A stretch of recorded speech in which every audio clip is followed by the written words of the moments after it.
Le projet Transition a commencé l'an dernier. Alors, c'est une démarche pour laquelle on a été accompagné par la chercheure Mme Nadia Desbiens. Le sous-comité académique s'est penché sur la question, qu'est-ce qu'on faisait pour faciliter la transition des élèves, puis on était tous d'accord qu'il fallait mettre en vedette la lecture parce que ça a des répercussions par la suite sur toutes les autres matières. On voulait réduire l'anxiété avec nos élèves de 6e année qui arrivent au secondaire.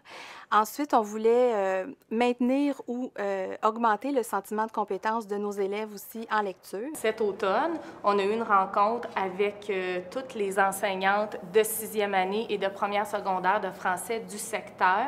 On savait qu'on voulait tabler aussi sur les stratégies de lecture.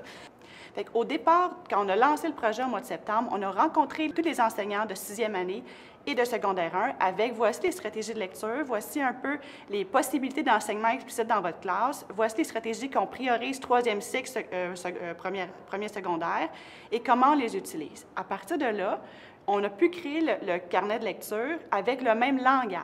Donc, on a un même métalangage. On est capable de faire un enseignement explicite qui se rejoint entre le primaire et le secondaire. En fait, on a choisi 2 romans avec la même thématique, qui était la transition primaire-secondaire. Ce sont des élèves qui arrivent au secondaire, donc l'intimidation, évidemment, ils se perdent dans l'école, il se passe plein d'aventures.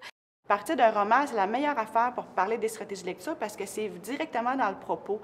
Oui, bien, faut surtout pas oublier, dans le carnet de lecture, c'est bien plus simple que les feuilles, parce qu'avec les feuilles, c'est plein de questions mélangées, tandis que le carnet de lecture, c'est une manière bien plus ordonnée. Trouve le petit mot dans le grand mot, vas-y avec le contexte, cherche un dictionnaire, demande de l'aide, fais-toi des images, vas-y par groupe de mots.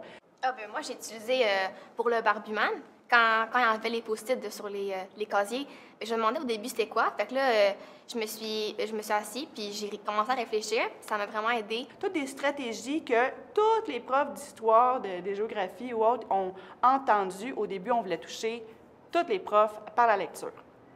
Bien, moi, j'ai utilisé le cahier. Quand je lisais genre 2-3 pages. Après, je me prenais des notes dans mon cahier pour m'en rappeler un peu de l'histoire. Je faisais des résumés de paragraphes puis tout pour que toute l'histoire soit encore... mettons, si j'oublie un bout, ben qu'il soit écrit dans mon cahier. Afin de préparer les rencontres virtuelles, nous avons choisi des ambassadeurs parmi les élèves de chacun des groupes et nous les avons invités à venir dîner avec nous. Les profs, pour le commencer, ils nous ont demandé c'était quoi nos craintes pour le secondaire. C'est là, tous les élèves ils ont dit leurs craintes. Puis après, on a basé des questions sur ces craintes-là. Après, on les a envoyées aux élèves du secondaire qui ont répondu à nos questions après pendant la rencontre virtuelle. Ça m'a permis de parler aux 6e année de ce que moi j'avais vécu, puis en même temps, c'est qu'il n'y ait pas de crainte, puis en même temps que c'est le fun, puis qu'ils ne s'inquiètent pas. Puis je répondais aux questions, puis c'est le fun, ils nous écoutaient, là. Nous leur avons présenté toutes les questions qui venaient des écoles primaires. Fait qu'on a fait un tri, puis on en a gardé plusieurs sur la transition et sur le projet, sur la lecture. Il y avait des questions, combien, y a-t-il beaucoup d'examens en lecture? Est-ce que vous faites des projets avec vos livres? Bien aussi, pour le carnet de lecture, ça a vraiment aidé à dédramatiser les choses. Le secondaire font des tâches similaires aux nôtres, puis la marge est vraiment pas si haute que ça. On voyait qu'ils étaient comme nous, qui étaient un peu craintifs, mais on voyait que ça les rassurait, qu'ils étaient informés. J'étais en 6e année, j'aurais vraiment aimé ça avoir ce genre de trucs-là. On veut vraiment publiciser le projet dans son ensemble, la portion académique, mais comme l'ensemble du projet.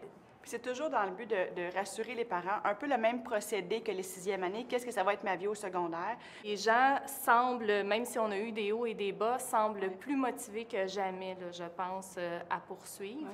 Ils voient que le projet commence aussi à rayonner. Donc ça, c'est des éléments qui sont positifs.